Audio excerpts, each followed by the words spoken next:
మీకు high BP ఉందా? అయితే ఈ వీడియో మీకోసమే. హాయ్, దిస్ ఇస్ డాక్టర్ భావన, కన్సల్టెంట్ న్యూరో ఫిజిషియన్ అట్ భావన న్యూరో స్పెషాలిటీ కేర్, నెల్లూరు. కర్రీస్లో వేసుకునే సాల్ట్ బాగా తగ్గించమని చెప్పాను.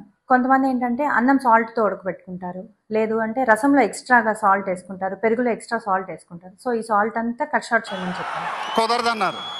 పోనీ ఎక్స్ట్రాగా మనం పచ్చళ్ళు కలుపుకుంటాం, నిలువ ఉండే పచ్చళ్ళల్లో ఊరగాయలు, ఆవకాయలు ఇలాంటి వాటిలో సాల్ట్ ఎక్కువ ఉంటుంది, అవి కట్ షార్ట్ చేయమని చెప్పాను. కుదరదన్నారు.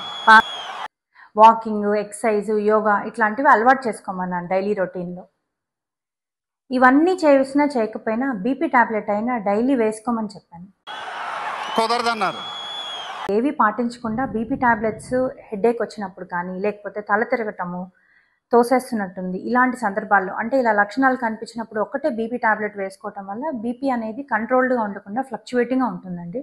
సో ఇలా బీపీ ఫ్లక్చువేటింగ్గా ఉన్నప్పుడు బ్రెయిన్ స్ట్రోక్స్ కానీ, హార్ట్ అటాక్స్ కానీ రావడానికి ఎక్కువ ఆస్కారం ఉంటుంది. సో ఒకసారి మీకు బీపీ ఉందని కన్ఫర్మ్ చేసిన తర్వాత బీపీ టాబ్లెట్ని డైలీ వేసుకోవటం అలవాటు చేసుకోండి. Thank you.